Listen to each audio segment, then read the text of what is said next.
exciting episode of Afro Scientific Spirituality. My name remains Efe West, reaching you live and direct from the heart of Africa. If this is your first time watching me on this channel, you are highly welcome. This is a place where we separate the facts from the fiction, the science from the superstitions, and the concepts from the misconceptions about African spirituality. Today, I'll be talking about the nature of parasitic deities or spirits, and I'll be trying to analyze uh, give my analysis of them, and what I have observed so far about some of these deities that exist in nature, and I'll be telling you their characteristics, how to identify them, and how to eliminate them, and how to work with them if you prefer, and some other things too that we'll be talking about. So I'm very happy today, and today is an exciting day. This topic is very interesting, and it's probably new to most people. A lot of people are not aware of the things that I'll be talking about today. So it's a very wonderful day. So before then, I would like to do the customary libation. Alafia Mendina, welcome to the live chat. It's very wonderful to have you here once again. You are always punctual. I'm very delighted. So please, let's do our customary libation. Let's call some names, call our spirits to be in attendance, to guide, and assist us to give us understanding, inner standing, overstanding, grandstanding, and let's just stick around. If nothing else, we can just chill out and enjoy ourselves while we listen to the topic of the lecture, or just chill out for this section. Anything you want to do, anything that suits your ganja is fine with me. I am very okay, and I'm very delighted. So please get your whiskey, your ogogoro, schnapp, akpeteshi, cognac, sapele water, ogus, anything where you dey drink, anything where you like. If now Pepsi, Fanta, Limca, soda water, Paris soda, any of those things where you like today, chill out, wine, any of them, just bring a come. Azul, all those Azul boys then. I know myself. So we'll take one for the road before we start this procession today. Okay, anytime we sit down at ceremonial and a celebration, we are celebrating life. Okay, life is for the living. Okay, so let's try to be enjoying ourselves. It's not every time we are going to be serious about life. Sometimes we need to mix it up. They say variety is the spice of life. I be not so they talk. So we need to from time to time to do different things. They had and all join. So please get your liquor, get your bowl, get your calabash. If you don't have anyone, just collect one bottle of hot. Let me roll out some names today, and let's call some of our African ancestors. Okay, great people that would like to emulate, people that are worthy of emulation, people that are pointing us in the right direction, people that we are looking up to, people that have inspired us, empowered us, and people that really stood for us. These are the people that we remember. So now that we have your whiskey, and today I'll be calling upon our great people like Bob Marley, Ashe, people like Majek Fashek, Ashe, Dr. John Eric Clark, Ashe, Dr. Ben Yosef Hackerman, Ashe, Professor Ivan Setima, Ashe, Sheikh Anta Diop, Ashe, Malcolm X, Ashe, Marcus Garvey, Ashe, Michael Jackson, Ashe, Nelson Mandela, Ashe, people like Bonnie Spear, Ashe, Lucky Dube, Ashe. Then, who are we calling again? Okay, let's call General Rawlings, Ashe, Sister Francis Nisi, Ashe. Then, we call Thomas Sankara, Ashe, Julius Nyerere, Ashe. All these ones we can remember, and the many ones we cannot remember for now, we give them this drink. People that have stood, supported us, empowered us to stand, inspired us, we give you this drink. We ask that you accept this offering, and we ask that you continue to do your good work. We thank you for your inspiration. We remember you today. We honor you today. We call your names. We give you all this power, all this empowerment. And we ask that your spirits continue to guide us. People like Ominigbo, people like Boze, Ashe, Ise, great kings of Africa, great obas of Africa, Olug Bushere. We give you your own whiskey. We ask that you continue to guide us, continue to empower us in our study of African spirituality. And we call upon the gods of Africa. We call upon Amen-Ra, Ashe. We call upon Gabe, Ashe. We call upon Asa, Ashe, Aset, Ashe.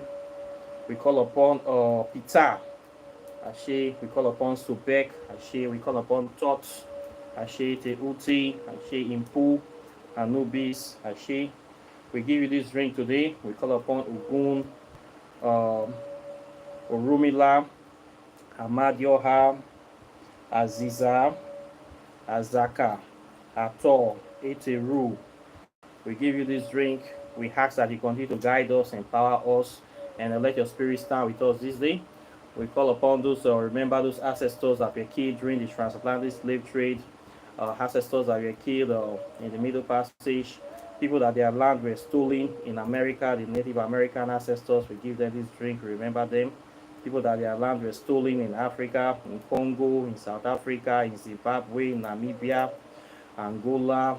The crisis is everywhere in Africa. We give this drink to Nigeria. We thank on this day. We remember on Cameroon, Ghana, Cape Verde. We give this drink today. We have not forgotten what happened, and we will never forget. And we give your people this drink, spirits that are trapped, still fighting for justice, spirits in Australia, in every part of the world that stood for justice and righteousness. We give this liquid, we give this life, this energetic frequency of life.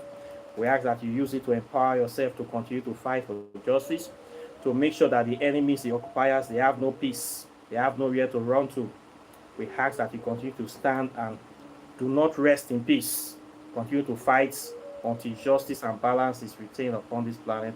We ask this in the name of Aziza, in the name of Santissima Moriete, in the name of Amen-Ra, in the name of Eteru, in the name of Oshun, in the name of Ogun, in the name of Shangu, in the name of all our great African gods and goddesses. It's in the name of the Divine Mother. I also drink my own too. I drink to that. So this is how it is. Pretty much straightforward. We should remember the dead. Okay. It's very, very important. They are still here with us. Okay, and we are going to die one day too. As we remember the ancestors, our children, we also remember us as well. Okay, so today I want to talk about deities, some parasitic deities. These are some spirits that I have encountered. When we come to Africa, you come to African spirituality, we have different kind of deities, gods, goddesses. You're going to find these spirits of nature. We have 5 major elements: element of fire, earth, water, air, and of course the spirits. We have the plant kingdom, the animal kingdom, the mineral kingdom, and the human kingdom. Okay, when you begin to probe into nature, begin to interact with the spirit behind these elements, behind the forces of nature, you will start discovering so many things. You will find out that from time to time you come across elemental spirits. These are spirits of plants, of rocks, or spirits of various elements in nature, things that exist in nature, even living organisms. And sometimes you will discover, to your surprise, that some of these spirits have consciousness. For instance, let's take a tree. There are times that you go into nature, people have discovered this all over the world, that they will say there are some trees that actually speak. Normally, a tree is not supposed to talk, right? A tree is not supposed to know certain things, not supposed to have like the kind of brain or intelligence of a human being. But once in a while, you're going to find a tree that thinks or speaks, interacts with humans, like it knows what is happening, that is fully conscious like a human being. But this is a tree. Okay, this is very normal in Africa.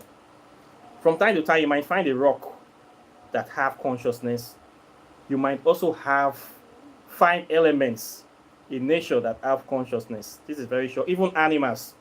People have come across animals that they say this bird spoke to me, or this lion spoke to me, or this dog spoke to me. How can a dog speak to a human? Is that not crazy? This is mad. But it happens from time to time. Okay? What you're going to discover is that these are actually some kind of spirits behind those elements or those creatures that inhibit some form of consciousness. They are conscious. Okay? They are actually conscious. They have spirits. And they know what is happening in the world. And they give births. They are the spirits that are responsible for giving life to the creatures or the elements in that domain. Okay, we can say these are, maybe they are in charge, or they are highly evolved specimens in that kingdom. Okay, for instance, we have in the forest, we have different sort of forest deities. We have the gnomes, the ones they call the dwarf. These are elemental spirits that are charged with the growth or the refurbishment of nature, rejuvenation of nature, of planting crops, planting herbs, trees, or just general afforestation. These are elemental spirits that people know that they actually exist. Okay, they are like the consciousness of the forest. We have deities like, for instance, Aziza or Azaka or Osinye or Osin. This is a deity that is a deity of the forest, a deity of nature. It's a conscious spirit that inhabits the forest, that oversees the affairs of the forest, and it exists. And people actually interact with these spirits. Okay, this is very natural. This is very normal. A lot of people know this. If you are from Africa, you will know what I'm talking about. So take an element like water, for instance. We know that water is life. Water is the source of life upon this planet. Inside the river, the sea, you will discover that this elemental force, or this element of nature called water, has its own spirits that is conscious and alive, just like the way we humans are conscious. It has spirits that are behind it, so many of them that they are actually conscious like human beings. And people can actually interact with this conscious spirit of water. In fact, when we talk about water deities, when we talk about Oshun, Oya, Yemaya, Olokun, when we interact with the water elements, we say water elementals, the mermaids, we are actually interacting with these conscious spirits that live in the river, in the sea. We are actually interacting with these conscious deities or these conscious elemental spirits that have awareness like you. They exist there. We also have conscious spirits that you will find that exist in the element of fire. They give life to fire. They give purpose to it. You're going to find them. When you interact with these spirits representing that force, you are interacting with the consciousness. We have different kinds of spirits. When you come to the animal kingdoms too, you will discover that these animals, some of them are conscious. I don't know how it is done. I am not the one that created them. Okay? And probably I was not there. But when you begin to go deep into African spirituality, as you begin to make contact, you will discover that some of these animals that we so-called just overlook every day, that we kill and eat, some of them are highly evolved to the point that they are actually conscious like humans, and some of them are even much more advanced than humans. They can see into the past, present, and future. They can see so many things. They exist in nature. Okay, if you are into spirituality, you will know exactly what I am talking about. And guess what? It didn't stop there. You're going to go further. You will discover that there are also some spirits, conscious spirits, like we have bacteria in nature. We have parasites in nature. you will discover that some of these parasites and bacteria that are responsible for causing diseases, illnesses, even deaths, some of them are also conscious. Okay, they are conscious, and they exist. Okay, so from time to time, if you're actually deep in your practice, you will come across spirits of bacteria, spirits of viruses, spirits of microorganisms that are also conscious as well. Just the way the water spirits are conscious, the spirits of the forest are conscious, you're going to find microorganisms, bacteria, and viruses are also conscious. And they also do the same work that their nature is designed for them to do, which is to kill, cause problems, cause illnesses, and destroy. This is their nature. This is how they were created, why they were created. This is their purpose: to reduce population, to stifle or progress. Okay, when you come across such deities, how do you know them? Okay, the major characteristics of such kind of deities is that they naturally operate or behave exactly the same way bacteria or a virus operates. They operate the same way. Most times when a virus or bacteria comes into the human body, what it does, it tries to replicate itself. It destroys the good blood cells, corrupts them, poisons them, it feeds on them, and it replicates itself until the person can no longer be able to withstand their influence, and they just feed on them, just drain them, and just kill them, and then they die. And the bacteria somehow find a way to survive, keep on surviving, or they also die as well with the body, or they try to go somewhere else. You're going to find some spirits in Asia, especially in Africa, i.e. Nigeria, that are spirits of bacteria or organisms or viruses. And the funny thing is that some of these spirits have grown so powerful, and people now worship them, thinking that they are actually real deities of nature, that are like deities that are interested in helping or bringing prosperity, love, or balance to their life. People actually worship these parasites, these viruses, and the virus does the same thing they do. What they actually do is that when they get in contact with humans, they try to deceive the humans. They deceive the humans, let the humans think that they are a powerful deity, or sometimes they claim to be a kind of popular deity that everybody knows. Some of these parasites might claim to be Olokun, might claim to be Ogun, might claim to be a deity that everybody knows. People will think that, oh, this is this deity I'm interacting with, and they will relax their defenses. And then this deity, this parasite, will start deceiving them and draining them. We'll be asking them. Most times, these parasitic deities, they have a high appetite for blood. Many of them need blood, and they love blood, and in fact, they cannot do without it. So they always demand for blood, sacrifice, any kind of blood. They covet, especially human blood, they covet a lot.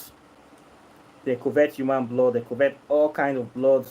They always ask you to kill things, and you just spend your time serving this deity, and all the time they deceive people.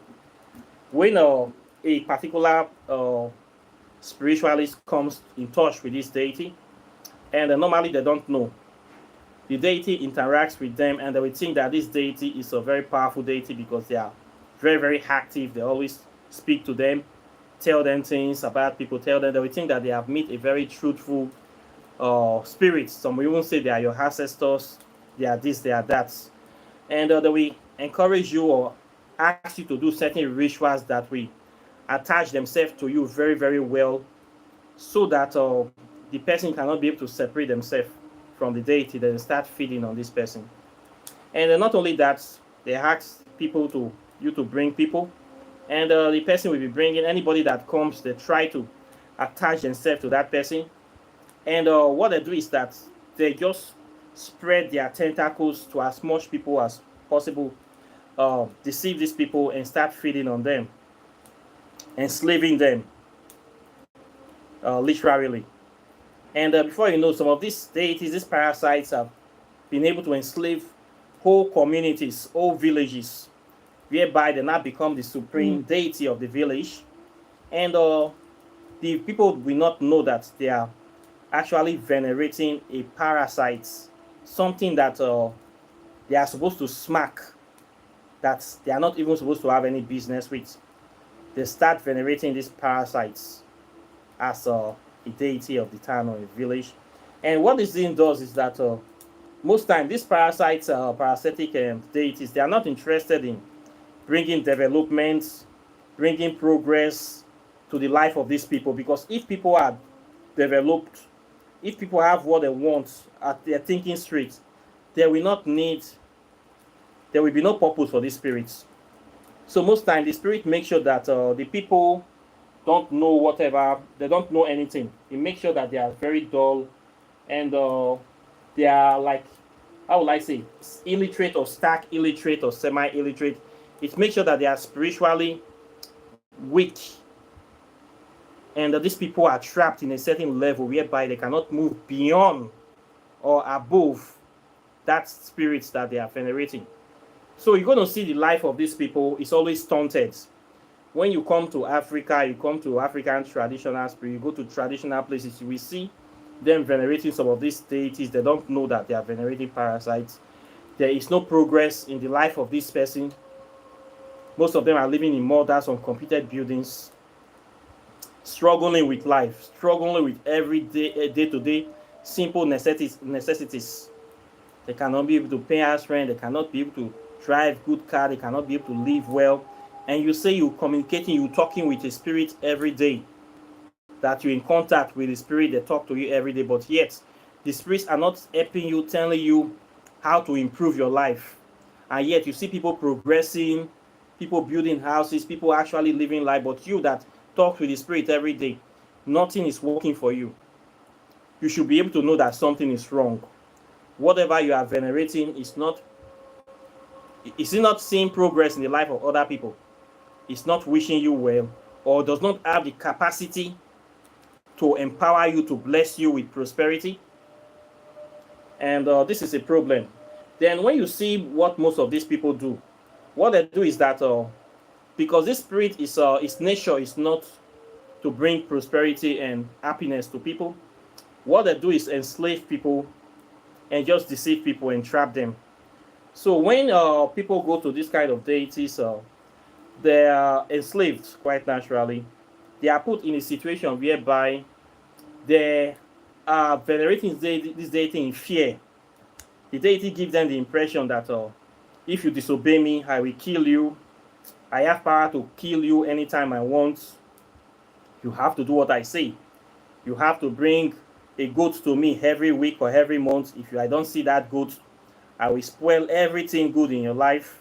If I don't see that goat, I'm going to kill your children. I'm going to do this. If you find yourself in that kind of situation whereby you are appeasing a deity out of fear, just know that that spirit is not a good spirit. That native doctor, that shrine is not a good place. Okay, you are under bandage, you are under spiritual bandage, and you need to find your way out of that place. You are under the spell of a parasitic spirit, of a vampire, or a parasite, a bacteria. And this is the way they operate quite naturally. So you're going to encounter this. I have encountered some of them. And even recently, one of them almost tried to kill me. One of these parasitic deities tried to kill me recently when I encountered it. That is a story for another video. Okay. These deities are quite naturally, one of their characteristics, they operate in secrecy. They don't want people to know anything about them. They don't want people to know that they are parasites, they are spirits of parasites or spirits of bacteria. Because if you know them, you will not want to have anything to do with them. So they always hide their origin. Some we say they come from outer space, some we say they come from somewhere very far. So we say that they don't ever tell the truth. Okay, but they are interested in enslaving, drinking blood, destroying lives of people. There's nothing good these deities can do for humanity. There's nothing good. They are not designed to do anything good. They are not designed. And sadly, we have lots of these deities in Africa, and a lot of people venerate them. These are spirits you should not have anything to do with, but people venerate them. They think that they are venerating powerful spirits, but yet they don't have progress in their life. And you're going to discover that a lot of these evil people, people that are working with this witchcraft, hereditary witchcraft, or spirits, or evil native doctors of Babalaos, they work with this kind of spirits a lot. People that are into the business of buying and selling deities, or go and be buying juju to do spiritual work, they work with this kind of parasitic deities a lot, because it's a give and take relationship for them. You give them food, you give them what they want, as far as you are feeding them with their regular supply of blood, keeping them safe. They are ready to do any kind of destructive work you send them to do without asking questions. Even if somebody is at fault, come to meet them, they will still do the work. They don't ask questions. They don't have a conscience. There are certain spirits that you cannot go to their shrine when you are the one at fault. Then tell them that you want to pay the native doctor to go and do something bad to somebody that did nothing to you. Some deities will not agree to do that. Why some will agree? Only a deity without conscience that we agree to be killing innocent people, destroying the life of people without reason. Only a virus that we take, a bacteria that does that will come into a host and just start destroying and killing the host without any questions. This is what they do. They're just looking for hosts and they just destroy them.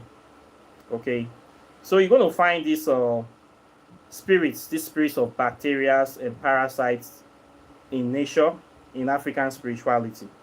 So I'm saying this, doing this video to bring the awareness of people to it, because they actually exist, so that you will know that some of these spirits that we deal with, you should be very careful in dealing with them. That not all spirits, not all shrines are places that you think that because it's an African shrine, there's a good place, you can just go there. You don't know what they are venerating there. You don't know the nature or the characteristic of whatever is there. You don't know if the thing there is a parasite. And then you go there, you got yourself in problem. More problem that you even bargain for. And this has happened to a lot of people. A lot of people that are dabblers in African spirituality, they get involved in this kind of things. Okay? They get in because they don't know anything about spirituality. They think any place they go, as far as they see vision for them, tell them a few things about their life that nobody knows, and there's power in that place. Of course, any of these parasites that are conscious, we can know some things about you. They are psychic, but that does not mean that they have your best interest in their hearts, and they will always tell you the truth. Most of the time, they don't tell you any truth. All what they will do for you is how to enslave you and how to start feeding on you until you die. How to destroy your life. When they see that you have a good destiny, you have a good purpose, you are higher than them, these parasites will deceive you to bring you under them, and they will start manipulating you. Things that all your life savings, money that you're supposed to be using to be building your life, you find out that you're not giving it to one shrine, you're not using it to solve spiritual problem that you don't have before. They now start telling you somebody want to kill you, you would have died last week, but you just came here, all your problem is solved. You need to do some expensive ritual, you need to buy goat, you need to buy ram, you need to do this. Just know that you are dealing with the parasites. Okay, these deities, they exist, and they are very, very dangerous, and they have destroyed a lot of lives. Okay, and they can kill you too. They have capacity to kill. Okay, in fact, that is their mission.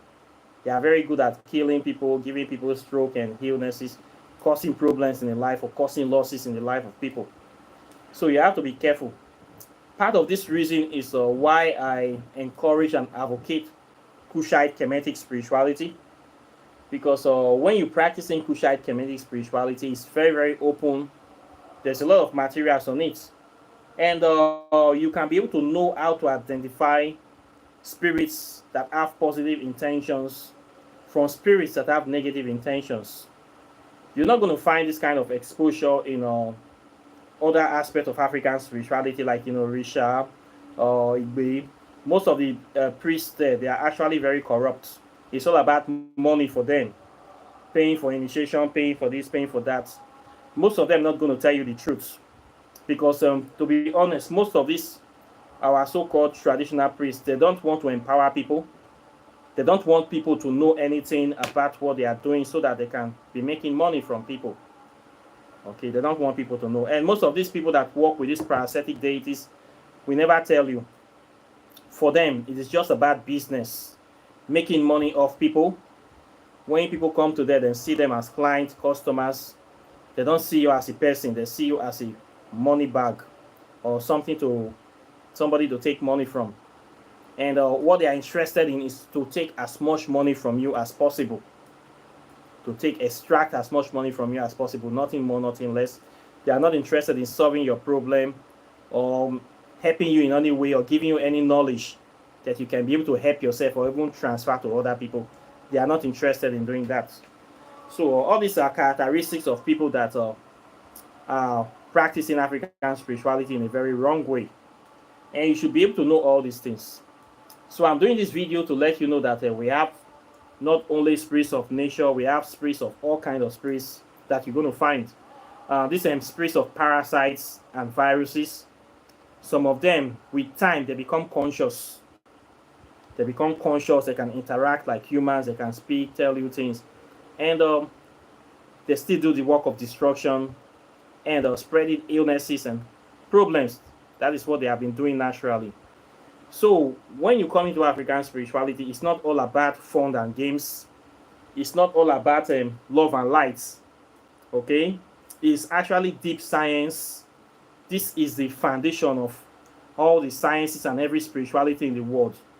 So you're going to discover all sorts of things in African spirituality that will blow your imagination. You're going to discover that animals can become conscious. Plants can become conscious, rock can become conscious, rivers, seas can become conscious, even bacteria can become conscious. Okay? So this is the realm of spirituality. This is the realm of magic. This is the realm of the invisible world. Anything is possible here. Okay, anything is possible. So you should have an open mind and you should be ready. So this practice is not for everybody, quite naturally. Not everybody will get to this level whereby we'll be talking about this kind of topic that I'm discussing about. It's very normal, it's very natural, it's understandable. Not everybody is expected to get it in this lifetime. And when you get to this level, you will know that different things are possible. And you should open your mind. The main way of how to deal with this kind of spirits, when you get them, when you get in touch with them, some people can be able to lock them up and store them and use them maybe when they want to do evil stuff. Some people have them, they just store them. Okay, this is a parasite. When they want to do something evil, they consult the parasite, they give him the blood and tell him to do this, and it works for them. They don't worship them. Then if you come across this kind of deities and you don't want them around, you can easily destroy them by burning them. Yes, you can burn them, they will die. Any thing that they inhabit, if it is a statue or any kind of enclosure that they are living in, when you discover that this is where they are resident in, you have to burn that thing to ashes. Burn it to ashes. If you discover that they're inside a certain shrine and they live there and they are responsible for the nonsense that they are doing, you can invoke your deities that you venerate in and ask them to empower you, and then you burn that shrine. Make sure you burn it to ashes. It must be totally burnt to ashes. Okay? That way the spirit will evaporate, we go into the ether, we run away. Okay, that is the best way I have discovered that you can be able to deal with these deities, this kind of parasites, amoeba, you have to burn them, burn their statue, burn their fetish, burn any place that inhabiting. Make sure you burn it to ashes. It must be pure ashes. Okay, this is the way to kill them. Okay, this is a very simple and effective way. You can kill them like this, they die. Okay, so this is what I have to say on this topic. Questions or comments are welcome. Please like and share this video. Subscribe to the channel. Hit the notification bell close to the subscribe button. And if you want to learn African spirituality, I teach it on this place. This is the place that you need to learn it. Yeah, I teach you Kushite Kemetic spirituality. I teach you how to be able to make contact with the deities by yourself. I teach you how to use the principles inherent in African spirituality to empower yourself. So if you want to learn it, register on my channel. My website is River of Knowledge, and I'll start you from history to science to spirit communication, and you're going to learn a lot of things that many other people will not teach you. If you don't need to travel to Africa, you don't need to pay for expensive initiation, you don't need to do so many things that other people will ask you to do. It is not expensive. Okay, the master class is just $600 for 6 months.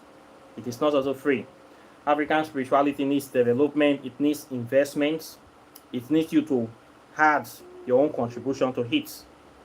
A lot of people complaining that why is it underdeveloped? For hundreds of years we have left it like that. And most of our traditional priests, they don't do any development. They take the money, they keep it for themselves, they don't build temples, they don't write books, they don't do anything, they are not interested in teaching anything. So how can it grow when they have this kind of mentality? For we that are new generation practitioners, we need to change the narrative. We need to come clean, explain what is inside so that people can understand it. We need to make it cool. We need to use modern day technologies. When you see churches, you see mosques, what do you see? You go to church, you see AC, you see projectors, you see computers, you see modern sound system. You go to shrines in Japan, Buddhist shrine, Japanese shrine, you see the same thing. When you come to African spirituality, you come to Nigeria, how many shrine you see is updated? Nothing. Still the same dirty places, the same empty spaces they are using as say contact to nature. That is not the way it's. We need to upgrade. All these things you see, when you go to ancient Egypt, go to Kush, you see hundreds of temples. These are people that came together to spend money, contribute money to build those temples. Okay? That is why we are looking at them today. You see the Pyramid of Giza, you see Temple of Karnak, Temple of Dendera, you see all these things, Temple of Bast. All people spend money, come together, bring their resources to build it. But look at modern day African spirituality. Nobody wants to invest in it. Even the priests, the so-called tradition, they don't want to do anything because they lost that knowledge, and many of them are fueled by greed. Okay? If you want to do anything now, as a modern day people, we need to start building our temples back. We need to start building libraries. We need to start building shrines where people can gather. We need to start writing books. We need to be explaining things, giving understanding to people. This is the way we need to practice it, not the nonsense many of our traditionalists are doing, telling you have to fly for their shrine to come, and that cannot work in this modern day. It's unsustainable. Nobody will even put themselves down for that thing. We need to upgrade. You need to come online, open YouTube channel, explain your concepts. This is the new generation. This is the new way of doing things. You must adapt. Most of them, due to their greed, with their evil, they cannot do the kind of things I do because their heart is not open. They are not about empowering people. They are not about enslaving and deceiving people. So they cannot come out in the open. Many of them don't even know what they practice, and you cannot give what you don't have. So these are some of the ways you're going to discover this kind of people. Okay? So when you want to learn African spirituality, you need to learn from somebody that can be able to teach you, somebody that is available, somebody that knows the topic, and teach it in a way that you will be able to empower yourself and stand by your feet, not somebody that will give you a lot of promises, and at the end of the day, they cannot deliver anything. Okay, so you need to use common sense to apply. Any spiritual practice that does not empower you, inform you, educate you, liberate you is not worth practicing. So this is my own way of the way I see these things. So, okay, register for my program. Don't waste your time. You will learn so many things most people will not going to teach you, and you'll be glad you did. Then also too, I've written books. So if you want to know about African spirituality, this is a very good book. You want to know about so-called quantum physics, the study of the invisible particles of nature, this is the book. You want to know about the spirit world, how it relates with African spirituality, how you can benefit from this subject, how you can be able to use this subject to transform your life, to empower yourself, to update your body of knowledge. This is a very, very relevant book, and you should get your hands on it. Okay. If you also want to know how to do spells, Walking in the Shadow of the Gods, it's a very good book. This book will give you 200 spells in your hands. Many things that many people will not want to teach you, I have put them here. You don't need to fly to Africa once again to learn all these 200 spells. You don't need to pay money every time you want to do spell. Buy this book. I will post it from Africa to any part of the world you are in. You will have it in your mail. Within 1 week, you will get it.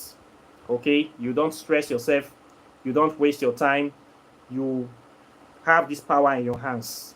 This is the way we do things nowadays. Okay? So please, buy it to know your way, not because. Okay? It's a very good thing. I'm also going to be writing another one before the end of the year. So this is the way I do my thing. If you want to do your spell work as well, you don't have capacity or you don't have time to do spell, love spell, hexes, packs, oracle, tarot readings, I do all those things. And you want to buy your spiritual products as well, my website is there, River of Knowledge. And you can check for the products there. Apart from that, I wish you a very wonderful day, and I'll be seeing you in the subsequent videos as usual. So take care and bye.